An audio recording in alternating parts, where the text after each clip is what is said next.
하나님의 사랑과 은혜가 이 시간에도 풍성하기를 축복합니다. 우리의 삶이 지치고 힘들어질 때에, 어느 한 곳에서 하나님의 은혜가 없다라고 여겨질 때에 우리는 더욱 하나님의 은혜를 찾아 나서는 삶이 되어야 하겠습니다. 은혜 주신 하나님을 바라보며 열심히 우리에게 주어진 삶을 살아갈 수 있는, 더 하나님께 영광 돌릴 수 있는 우리의 삶이 되어지도록 주님의 옷자락을 붙잡으며 그 은혜를 누릴 수 있는 우리 모두가 다들 되시기 바랍니다. 하버트 조지 웰스라는 사람이 있습니다. 하버트 조지 웰스, 과학 소설로 유명한 그런 영국의 소설가이죠. 그런데 이 사람은 문명 비평가라고 하는 타이틀도 가지고 있습니다. 문명 비평가라고 하는 것은 현대 문명에 대한 비평, 곧 사회의 부조리와 인간의 본성에 대한 여러 가지 일들을 그의 나름대로 비평한다라는 것입니다. 그래서 사회운동가라고 하는 타이틀도 가지고 있죠. 그래서 역사나 정치, 사회에 대한 여러 가지 장르의 글도 그는 남기게 되어졌습니다. 특별히 이분이 쓴 단편 소설 가운데에 대주교의 죽음이라는 글이 있습니다. 대주교의 죽음. 글에는 이 대주교가 항상 기도하고 성경 보며 경건하게 사는 사람이었다라고 소개를 하죠. 그런데 내용 자체는 오히려 기독교를 비하하는 그러한 내용입니다. 소설 내용에서는 이 대주교가 믿음이 뛰어나다라고 이야기하고 매일 아침 일찍 일어나서 묵상으로 기도하고 종일 기도를 반복하면서 하나님께 나아가는 삶이었다라고 소개하지만, 그럼에도 불구하고 그가 기도하는 도중에 죽었다라고 그를 소개하고 있습니다. 사건이 벌어진 그날에도 이 대주교는 늘 하던 대로 정확하게 오후 5시에 성당에 들어가서 기도를 시작했다라고 이야기하는데, 보통 우리가 기도할 때에 여러 가지 하나님의 성호를 부르면서 기도합니다. 전능하신 하나님, 천지 만물의 주관자 되시는 하나님, 살아계신 하나님, 참 좋으신 하나님, 여러 가지 하나님의 성호를 부르면서 우리가 기도를 하게 되어지는데, 그 날에도 이 대주교는 전능하신 하나님 아버지라고 하면서 하나님의 성호를 부르며 기도를 시작했다라는 것입니다. 그런데 그렇게 하나님의 성호를 부를 때에 하늘에서 갑자기 소리가 들리는 것입니다. 오냐, 무슨 일이냐 라고 하나님께서 그의 기도에 응답해 주셨다라는 것이에요. 그런데 이 말을 듣고 나서 대주교는 깜짝 놀랐다라고 말합니다. 그러면서 하는 말이, 주님 진짜로 듣고 계셨네요? 라고 말하더라라는 것이에요. 그러면서 너무나 놀란 나머지 그가 쓰러져 심장마비로 죽었다. 그는 이렇게 마무리를 하고 있습니다. 너무나 허무한 죽음이 아닌가 생각이 되어지죠. 처음부터 이 대주교가 그러한 신앙은 아니었을 것입니다. 처음에는 하나님을 향한 간절함이 있었고 기도응답에 대한 확고한 믿음도 있었을 것입니다. 그런데 문제는 오랜 세월 그렇게 기도하면서 간절함과 사모함이 사라져 버리지 않았나. 습관적인 기도가 남게 되어지고 아무 생각 없이 그냥 기도의 자리만 지키고 있던 것이 아니었겠는가. 그래서 정말로 하나님께서 말씀하실 때에는 오히려 깜짝 놀라고 그것이 심장마비를 일으킬 정도가 되지 않았겠는가. 문제는 우리의 모습이 그러하지 않는가.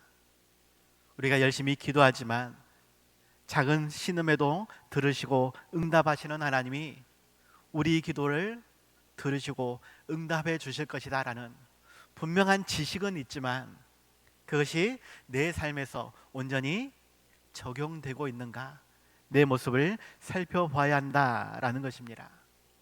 지식적으로는 알지만 그럴 것이다라고 생각은 하지만 정말로 하나님께서 응답하실 때에 놀랄 수밖에 없는 그러한 연약함이 우리에게 있지 않느냐라는 것입니다. 오늘 말씀을 통해 더욱 하나님의 사랑과 은혜를 간절히 찾아 헤매는 이 여인의 모습을 살필 수 있길 바라고, 그러한 은혜를 경험했을 때에 온전히 하나님과 사람 앞에서 고백할 수 있는 그러한 삶이 될 수 있기를 바랍니다. 이 여인에게는 예수님께 나아가는 많은 여건들이 가로막혀 있었습니다. 그럼에도 불구하고 하나님이 아니면 안 되겠다라는 마음으로, 간절한 마음으로 예수님을 찾아 나섰던 것이고, 이로 다 설명할 수는 없지만 어찌하든지 주님의 옷자락만 붙잡으면 나의 모든 문제가 해결될 것이다라는 그러한 확고한 의지가 있었습니다. 우리도 그러한 의지를 가지고 은혜를 사모하며 주님의 옷자락을 붙잡을 수 있어야 한다라는 것입니다. 더욱 우리의 삶 속에서 함께 하시는 하나님, 찾아오시는 하나님, 우리에게 말씀하시는 하나님, 그 말씀하시는 하나님을 붙잡고 간절히 기도하며 응답받는 삶으로 더욱 하나님께 영광 돌릴 수 있는, 그리고 그 은혜를 함께 나눌 수 있는 우리 모두가 다들 되시기 바랍니다. 첫 번째입니다. 우리는 은혜를 간절히 사모할 수 있어야 합니다. 하나님의 은혜를 사모한다 말하면서도 기도의 자리로 나아가지 못하고 간절히 부르짖지 못한다라면 그것은 잘못되었다라는 것이죠. 우리의 상황과 형편은 더욱 그 기도의 자리로 나아가는 길을 가로막고 있습니다. 그럼에도 불구하고 은혜를 사모하며 주님의 옷자락을 만지기 위해 우리는 더욱 그 자리를 찾아 나서야 한다라는 것이죠. 오늘 보면 27절, 28절에서 말씀합니다. 예수의 소문을 듣고 무리 가운데에 끼어 뒤로 와서 그의 옷에 손을 대니 이는 내가 그의 옷에만 손을 대어도 구원을 받으리라 생각함일러라 라고 말씀합니다. 오늘 본문의 이 여인은 혈루증을 앓는 그러한 여인으로 소개되어집니다. 그때 당시의 혈루증과 오늘 사회에서 이야기하는 혈루증이 같은 병명인지는 정확하게 알기는 어렵습니다. 다만 오늘날로 말하는 이 혈루증이라는 여인이 심하게 하혈하는 그러한 병, 이것으로 인해 심한 악성 빈혈로 고통받을 수 있다라고 이야기하고, 그러한 악성 빈혈은 노쇠 현상을 가져오게 되며 얼굴은 창백해지고 조금만 움직여도 숨이 차고 머리털과 손톱이 빠지는 증세까지 나타난다라고 이야기합니다. 이 여인은 그러한 병으로 인해 12년 동안 고생받았다라고 말을 하죠. 그러한 질병으로 인한 육체적인 고통뿐만이 아니라 이 여인은 다른 여러 가지 문제도 함께 가지고 있습니다. 우선적으로는 종교적으로 이 여인은 다른 사람들과 격리되어야 하는 그러한 고통을 겪어야만 했다라는 것이죠. 이 여인이 결혼을 했는지 어쨌는지 자녀가 있는지 없는지는 알 수 없습니다. 그럴지라도 그러한 모든 관계를 이 여인은 벗어날 수밖에 없는, 부모도 친구도 떨어져 살아야만 하는 그러한 환경 가운데에 놓여져 있다라는 것이고, 이것을 종교적으로 하나님의 말씀으로 그렇게 선언하고 있다라는 것입니다. 요대 사회에서는 혈루증 앓는 그러한 환자, 이 사람을 부정하게 여겼으며 그렇게 걸린 사람들은 다른 사람과 만날 수 없도록, 접촉할 수 없도록 그렇게 종교적으로, 법적으로 만들어 놓았다라는 것이에요. 또한 이 여인은 그러한 고통뿐만이 아니라 치료를 위해서 많은 의원들에게 자신의 환부를, 치부를 보일 수밖에 없었습니다. 여성으로서 그러한 모습이 얼마나 수치스러웠을까. 그런데 이것도 한두 해가 아니라 12년 동안 많은 의사에게 보일 수밖에 없었다라고 이야기하고, 그러는 순간 가지고 있던 재산까지 다 탕진하였다라고 말을 하고 있습니다. 삶의 형편도 절망적이고 사람들과의 관계에서도 철저히 소외당하는, 신앙적으로 너무나 피폐해질 수밖에 없는 그러한 여건들이었습니다. 남자라고 해도 힘들었을 것인데 여성으로서 이러한 모든 것을 감내해야 했다라는 것, 어쩌면 우리가 잘 알고 있는 욥의 고난보다 더 힘들지 않았을까. 실상 욥은 그의 고난이 오래지는 않았습니다. 한순간에 갑자기 모든 것을 다 잃었습니다.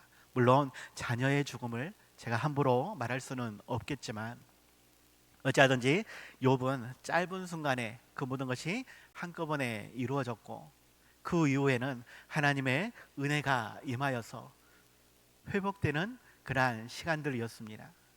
그런데 이 여인은 12년 동안 그러한 고난을 받게 되었었고, 그 순간에 계속 자신의 질병은 중하여졌다.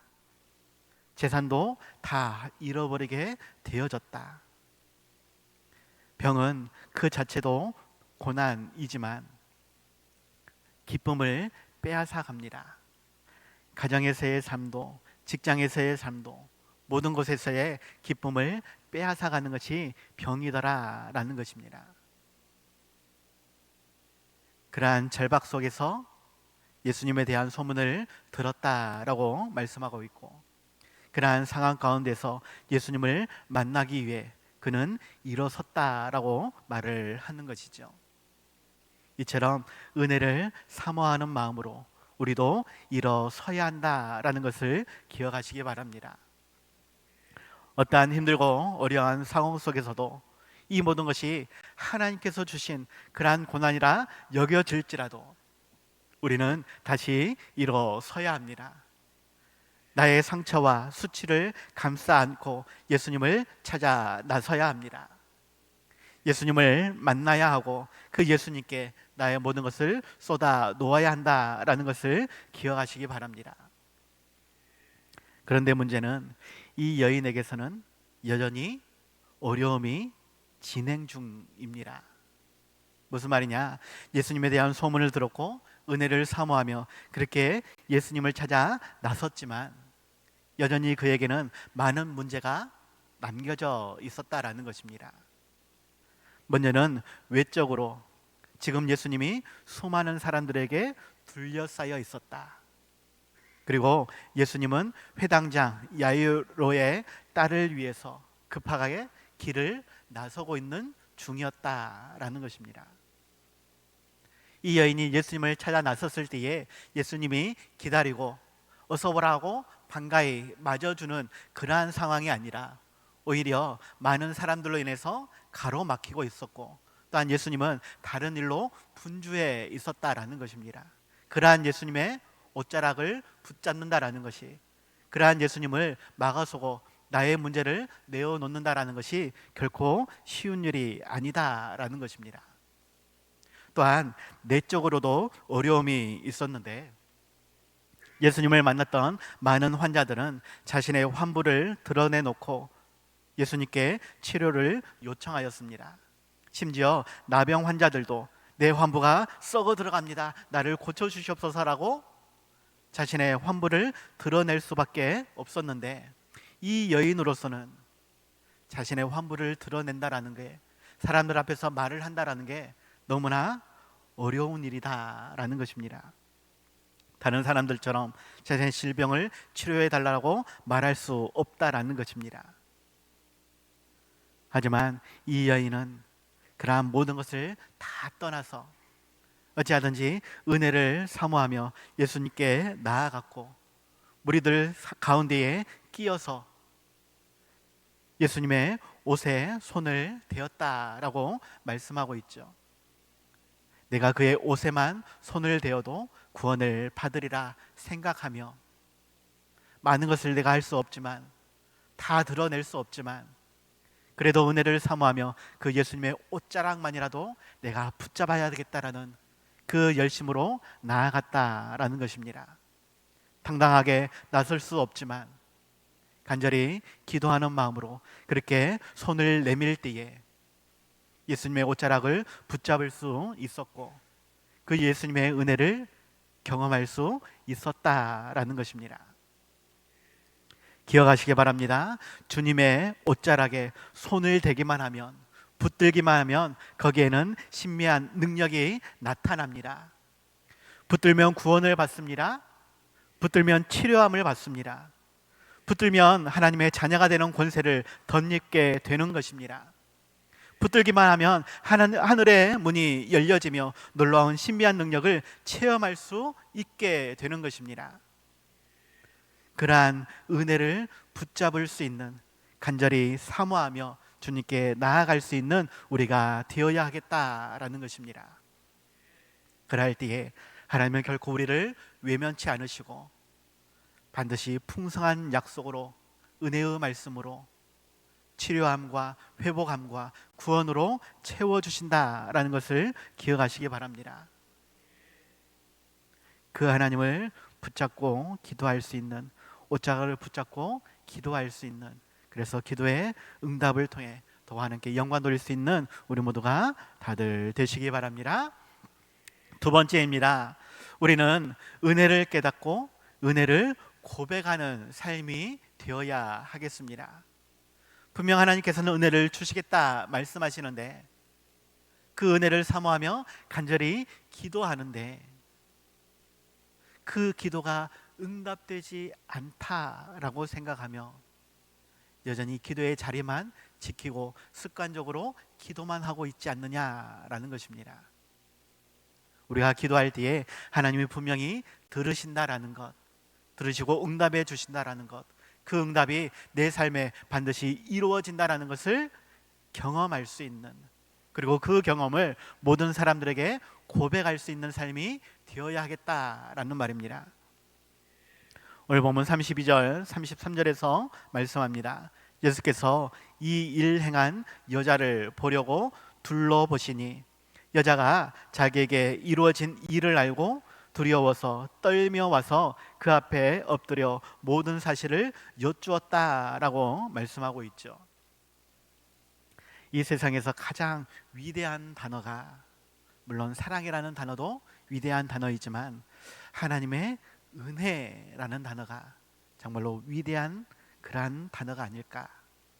왜냐하면 하나님의 은혜는 받을 자격이 없는 사람에게 무조건적으로 주어지는 하나님의 선물이기 때문에 그러합니다. 하나님의 은혜를 받을 수 없는 그러한 내가 무조건적으로 주어지는 그러한 선물을 받아 누리는 것, 이것이 하나님의 은혜이다. 이것이 너무나 위대한 것이다. 우리는 그 은혜를 받아 누릴 수 있어야 되겠고 그 은혜를 간증할 수 있는, 자랑할 수 있는 삶이 다들 되시기 바랍니다. 문제는 세상 사람들은 그러한 은혜도 또 자신에게 주어진 모든 것들도 하나님의 은혜가 아닌 자신의 노력으로, 자신의 능력으로 이루었다라고, 당연한 것이다라고 여긴다라는 말입니다. 하늘의 태양도 내리는 비도 숨쉬는 공기들도 그냥 우연히 있었던 것이고 그냥 당연히 누릴 수 있는 것이다 라고 생각한다라는 것입니다. 또한 물질도 건강도 가정도 자신을 둘러싼 모든 환경들은 내가 열심히 노력했기 때문에 성취한 것이다 라고 생각한다라는 것이죠. 하지만 이 모든 것은 결코 우연이 아닙니다. 내가 노력해서 얻어진 것이 아니라 하나님께서 은혜로 베풀어 주신 것입니다. 천지만물의 창조자 되신 우리 하나님 아버지께서 우리를 위해 더욱 일하셨기 때문에 우리가 받아 누리고 있다라는 것입니다. 단순한 믿음만 가지면 되는 것이 아니라 그 믿음 안에서 우리가 받아 누릴 수 있는 삶이 되어야 하겠다. 그 은혜를 사람들에게 간증할 수 있어야 되겠다. 내가 노력해서 한 것이 아니라, 원래부터 있는 것이 아니라 모든 것이 하나님께서 나를 위해 베풀어 주신 것이다라고 간증할 수 있는, 자랑할 수 있는 우리의 삶이 되어야 하겠다라는 것입니다. 지금 이 여인은 예수님의 옷을 만지는 순간 혈루의 근원이 마르며 병이 나은 줄을 생각만 한 것이 아니라, 그냥 그렇게 나았겠지라고 여긴 것이 아니라 자기에게 이루어진 줄을 확실히 몸으로 깨달았다라고 고백하고 있습니다. 12년 동안 그는 고통을 받았기 때문에, 또 많은 의사들이 자신의 의술을 자랑하면서 믿어보라고 그렇게 치부를 드러내서 맡기라고 이야기하면서 재산을 탕진하게 만들었기 때문에 어떻게 보면 쉽게 믿을 수 없는 그러한 상황이었습니다. 더욱이 많은 사람들이 몰려 있었기 때문에, 시끄러운 사람들의 소리가 섞여 있었기 때문에 혹시나 자신의 행위가 들킬까봐 염려하고 두려워했기 때문에 정신이 하나도 없어서 정말로 자신의 병이 나았는지 확신하기는 어려웠을 것이다. 그곳에서 자신의 치부를 들여다보며 진짜 나았는지를 확인하기가 어려웠을 것이다. 그럼에도 불구하고 그는 확실하게 깨달았으며 그것이 너무나 감사한 것으로, 은혜로운 것으로 그는 여기고 있었다라는 것을 기억하시기 바랍니다. 다만 예수님께서는 그러한 은혜 받은 것을 사람들 앞에 드러내라고 말씀하고 있는 것이죠. 오늘 본문 30절에서 이야기합니다. 예수께서 그 능력이 자기에게서 나간 줄을 곧 스스로 아시고 무리 가운데서 돌이켜 말씀하시되 누가 내 옷에 손을 대었느냐라고 물어보십니다. 누가 내 옷에 손을 대었느냐 말씀하시면서 가시던 발걸음을 멈춰서고 은혜 받은 자를 찾고 계신다라는 것이죠. 하지만 실상 주변에 있던 사람들은, 특별히 베드로와 같은 사람들은 예수님, 지금 사람들이 밀리고 있는 그러한 중입니다. 이러한 상황에서 어쩌다가 지나치다가 예수님의 옷을 만졌겠죠. 그런데 지금 누구를 찾는다는 말입니까? 어떠한 주석가는 이러한 베드로의 모습을 이야기하면서 사람들이 밀리고 있는 그러한 상황에서 누가 어떻게 손을 대었는지 알 수 있겠는가?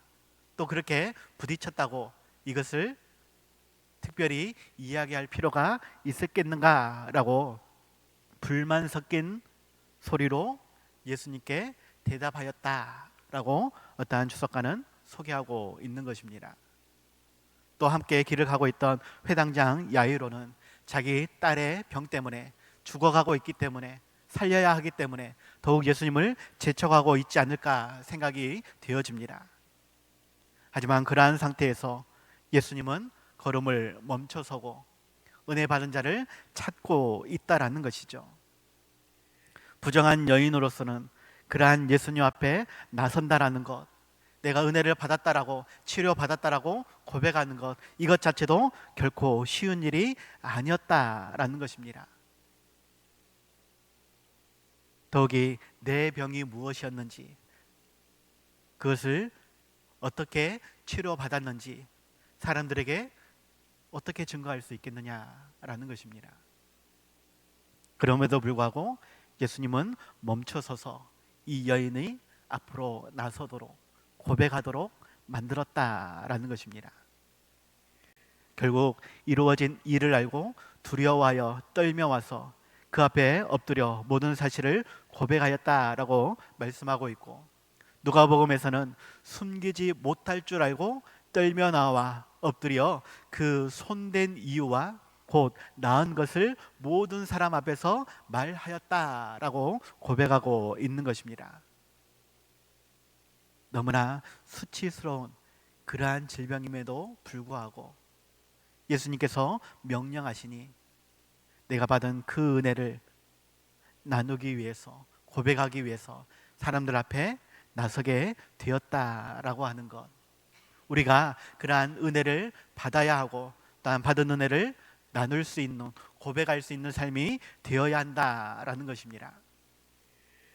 실상 지금도 우리가 예배를 드리며 은혜를 사모하며 이 자리에 앉아 있지만, 어떠한 사람은 주님의 성전 마당만 밟고 어지럽힐 뿐, 주님의 말씀을 들으면서도 은혜를 깨닫지 못하고 누리지 못하고 있지 않는가?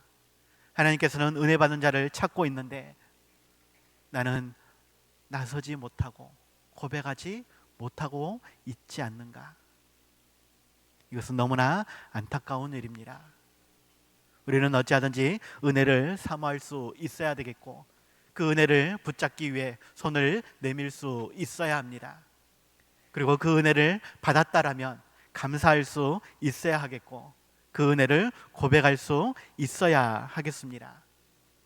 그럴 때에 하나님은 더 풍성한 은혜로 채워주신다라는 것이죠. 우리의 상황과 모든 형편들은 이 모든 것을 가로막고 있지만, 그러한 모든 것을 다 뛰어넘어서 하나님의 은혜를 받아 누릴 수 있는, 그 은혜를 고백할 수 있는, 더욱 하나님께 감사하며 찬양하며 예배드릴 수 있는 우리 모두가 다들 되시기 바랍니다. 그래서 결론입니다. 은혜 안에서 평안을 누리는 우리 모두가 다들 되시기 바랍니다. 오늘 보면 34절에서 말씀합니다. 예수께서 가라사대 딸아 내 믿음이 너를 구원하였으니 평안히 가라, 내 병에서 놓여 건강할지어다 라고 말씀하고 있죠. 은혜를 간절히 사모하며 그렇게 찾고 부르짖을 때에 예수님은 우리의 손을 만져주십니다. 붙잡아 주십니다. 치료해 주십니다. 회복해 주십니다. 우리의 모든 문제를 해결해 주십니다. 그러한 은혜 안에서 또한 우리를 구원하시고 평온케 하시는, 우리의 삶을 강건케 하시는 그 하나님께 감사하며 찬양 드릴 수 있어야 한다라는 것입니다. 예수님은 지금 이 시간에도 우리에게 물으실 것입니다. 누가 은혜를 입기 원하느냐고, 누가 내 옷에 손을 대었느냐고 물으실 것입니다. 그럴 때 우리는 고백할 수 있어야 한다라는 것이죠. 고통의 멍에 벗으려고 제가 만졌습니다. 영혼의 병이 너무 중하여 내가 살 수 없을 것 같아서 제가 만졌습니다. 마음이 너무나 찢어지는 것처럼 아팠기 때문에 누구에게도 내어놓을 수 없어서 주님께만 내가 내어놓습니다. 주님만이 위로자가 되시고 치료자가 되신 줄 내가 알기에 은혜를 사모하며 제가 만졌습니다. 내 인생의 짐을 누구도 해결해 주지 못하지만 전능하신 하나님께서, 아빠 되신 하나님께서 치료해 주시기를, 회복해 주시기를 내가 믿고 내가 손을 내밀었습니다. 내가 살아야 하기에 나를 위해 피 흘려 죽으신 그 십자가의 사랑을 의지하며 내가 만졌습니다. 고백할 수 있는 우리가 되어야 한다라는 것입니다. 그리고 그 은혜를 받아서 감사하고 찬양하고 예배하며 또한 그 사랑과 은혜를 함께 나눌 수 있어야 한다라는 것이죠. 그래야만 우리 교회가 하나님의 사랑과 은혜가 넘쳐난 것을 세상 사람들이 알 수 있는 것입니다. 나만 간직하고 있는 것이 아니라, 나만 받아 누리는 것이 아니라 우리 모두가 함께 받아 누릴 수 있도록 간증하는 삶, 증거하는 우리의 삶이 될 수 있길 바랍니다. 이 여인은 혈류병으로 인해 무려 12년 동안 너무나 고통스러운 삶을 살았습니다. 삶의 형편도 절망적이었고 사람들에게 철저히 소외당하는 삶, 신앙적인 모습에서도 피폐해지는 그러한 순간이었지만 예수님의 은혜를 사모하며 자리에서 일어났고 예수님과 다가서기 위해 많은 사람들을 해치며 자신의 모든 수치와 상처를 예수님께 내어 맡기고 기도했고 응답받았습니다. 그것을 함께 나누었습니다. 그럴 때에 더욱 따라 내 믿음이 너를 구원하였으니 평안히 가라, 내 병에서 놓여 건강할지라 라고 더욱 구원받는 삶, 은혜를 누리는 삶, 평안을 누리는 그러한 삶이 되어졌다라는 것, 우리 또한 그러한 은혜를 더욱 사모하며 예수님께 나아갈 수 있는, 옷자락을 붙잡을 수 있는 귀한 삶이 다들 되시기 바랍니다. 이 시간 이를 위해서 잠깐 같이 기도할 수 있었으면 좋겠습니다. 하나님, 내가 은혜를 사모하며 주님의 옷자락을 붙잡기를 원합니다. 반주해 주시면 감사하겠습니다. 정말로 하나님, 고통의 멍에를 벗으려고 제가 이 시간 손 내미기를 원합니다. 영혼의 병이 너무나 중하여서 내가 살 수 없을 것 같아서 주님의 옷자락을 붙잡고자 합니다. 우리의 이 상한 심령을, 찢어진 마음을, 우리의 모든 문제를, 우리의 아픔을, 근심 걱정을, 눈물을 하나님 만져주시옵소서, 치료하여 주시옵소서, 해결하여 주시옵소서. 그리하여서 그 하나님의 사랑과 은혜를 모든 이들에게 간증하고 자랑할 수 있게 하여 주시옵소서. 이 시간 이를 위해서 우리 같이 주여 한번 외치고 같이 기도하겠습니다. 주여, 하나님 아버지 함께하여 주시옵소서. 하나님, 이 시간 하나님의 은혜를 사모하며 간절히 기도하오니 주님의 옷자락을 붙잡기를 원하오니 하나님 함께하여 주시옵소서. 우리의 고통의 멍에를, 우리의 상처를, 우리의 아픔을, 우리의 눈물을, 우리의 근심 걱정을 하나님 다 내어놓사오니 하나님 함께하여 주시옵소서. 치료하여 주시옵소서. 회복하여 주시옵소서. 정말 우리의 모든 문제 속히 해결하여 주셔서 더욱 감사하는 삶이, 찬양하는 삶이, 예배하는 삶이 되게 하여 주시옵소서. 하나님, 또한 우리 성도님들 중에 그러한 것조차도 내어놓을 수 없을 만큼 너무나 고통스러워하고 있는, 힘겨워하고 있는 우리 성도님들이 있지 않습니까? 하나님, 그 모든 것들 하나님께서 더욱 잘 아신 줄 믿습니다. 하나님, 우리가 다 내어놓지 못할지라도 하나님께서 먼저 찾아와 주시고 하나님께서 먼저 위로하여 주시옵시고 하나님께서 먼저 은혜를 베풀어 주시기를 간절히 기도합니다. 하나님, 회복하여 주시옵소서. 치료하여 주시옵소서. 하나님, 더욱 은혜를 베풀어 주시옵소서. 하나님, 우리의 모든 문제 속히 해결하여 주셔서 정말로 살아계신 하나님을, 우리의 아빠 되신 하나님을 간증하며 자랑할 수 있도록, 모든 사람들에게 증거할 수 있도록 역사하여 주시옵소서. 하나님, 우리 모든 성도님들 그 아픔을, 그 슬픔을 더욱더 하나님께서 잘 아신 줄 알지 않습니까? 하나님, 언제입니까? 언제 이 모든 문제들이 해결받을 수 있습니까? 하나님, 우리의 삶이 너무나 힘겹습니다. 너무나 오래되고 있습니다. 하나님, 그러한 우리의 마음을 더욱 위로하여 주시옵시고 속히 회복하여 주시옵소서. 치료하여 주시옵소서. 그리하여서 살아계신 하나님을, 우리의 아빠 되신 하나님을 모든들에게 증거할 수 있도록 하나님 은혜 위에 은혜로 베풀어 주시옵소서. 하나님 아버지, 정말로 하나님께 나아가는 우리가 되기를 원합니다. 하나님께 부르짖는 우리가 되기를 원합니다. 하나님의 은혜를 사모하며 주님의 옷자락을 붙잡을 수 있는 우리가 되게 하여 주시옵소서. 우리를 가로막는 많은 환경들이 있다 할지라도, 사람들의 시선이 있다 할지라도 하나님, 그것을 개의치 않고 주님을 붙잡을 수 있는 우리가 되기를 원합니다. 우리의 모든 것을 다 쏟아놓지 못할지라도 우리보다 우리를 더 잘 아시는 하나님께서 모든 문제의 해결점을 가지고 우리를 기다리고 있음을, 우리에게 말하라고 그렇게 듣고자 하고 있음을 우리가 깨닫게 하여 주시옵시고 감사함으로 아랠 수 있기를 원합니다. 간절함으로 부르짖을 수 있기를 원합니다. 그럴 때에 우리의 모든 것을 만지시고 치유하시며 회복하시는 하나님을 경험할 수 있게 하여 주시옵소서. 우리의 구원과 평안을, 자유와 강건한 삶을 주시는 그 하나님과 동행하며 신실한 제자로서 사명을 감당하며 더욱 하나님께 영광 드릴 수 있는 귀한 삶이 되기를 원하오니 하나님 은혜 위에 은혜로 채워 주시옵소서. 예수님 이름으로 기도드렸사옵나이다. 아멘.